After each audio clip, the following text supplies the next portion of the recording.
Salut, c'est Frost, j'espère que vous allez bien, moi comme un lundi, mais avec le Covid. Les randos organisés, c'est marrant.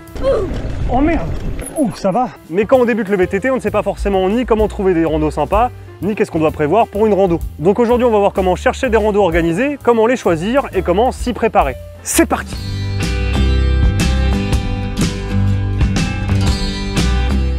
Petit rappel pour les plus novices, on sait jamais, une rando organisée c'est quoi? Une rando organisée c'est une rando qui est organisée soit par une commune, soit par une association, et qui propose alors plusieurs parcours balisés et ravitaillés. Et donc on arrive à notre première étape, où trouver ces randos. Je vais vous donner plusieurs méthodes, mais la liste n'est pas exhaustive, donc si vous voulez rajouter des choses, n'hésitez pas à le mettre en commentaire. Premièrement, on a la méthode à l'ancienne. En général, si vous cherchez une rando proche de votre commune, vous pouvez vous rendre à l'office de tourisme ou à la mairie. Ils sont souvent informés de ce genre de choses.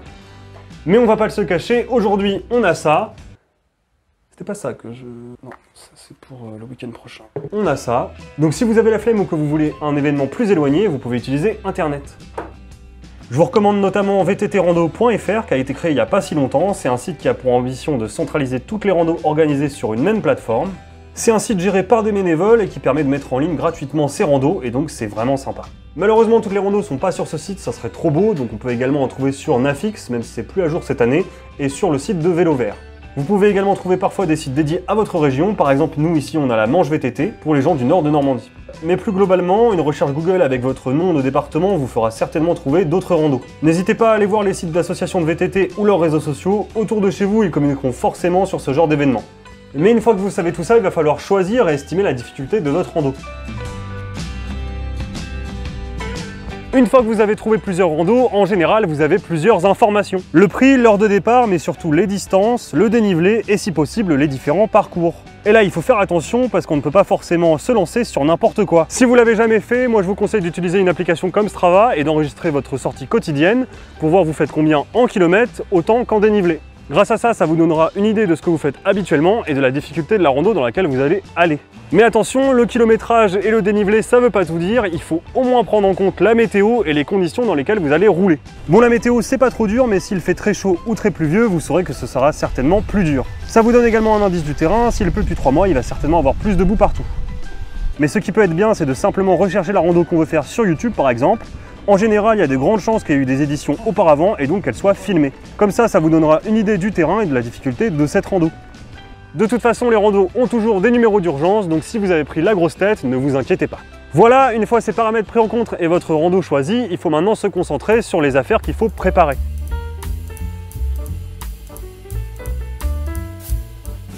Ici, ça va être plutôt simple, ça va s'adresser aux débutants et ça pourra également être mis dans vos randos quotidiennes. Déjà, dans la préparation, on fait attention aux inscriptions. Il y a certaines randos maintenant qui sont uniquement en ligne et vous ne pourrez pas vous inscrire sur place. En général, vous pouvez vous inscrire de deux manières, soit sur place en arrivant le matin, soit en ligne avant. Moi, je vous conseille d'y aller à plusieurs si c'est possible, comme ça, si vous avez un problème mécanique ou physique, vous êtes deux et ça vous permet également de moins vous perdre. Bon, au niveau du transport, je fais pas de commentaires, mais je vous conseille cependant de faire un bon point mécanique avant de sortir. En rando organisée, on fait plus de distance que d'habitude, on tente de nouvelles choses et il vaut mieux ne pas avoir de problème dans un endroit qu'on connaît pas. Dans tous les cas, on prend au moins une chambre et des rustines pour terminer la rando, des mèches si vous êtes en tubeless, avec une petite pompe, c'est vraiment le minimum.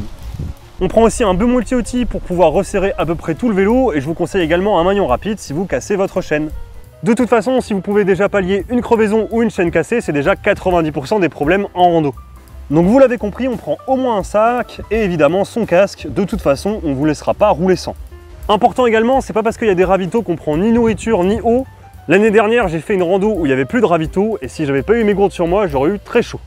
Et n'oubliez pas, si vous êtes mort, vous pouvez également abandonner, il n'y a pas de problème à ça, surtout si c'est votre première fois. Titre. Un plaisir. Bon, vous voyez bien que ça reste des conseils assez simples, mais il y a des débutants partout et il faut bien commencer quelque part. N'hésitez pas à mettre vos conseils ou vos questions en commentaire, j'y répondrai. Sur ce, on se voit dans la prochaine vidéo quand il y aura moins de vent. Bisous hein.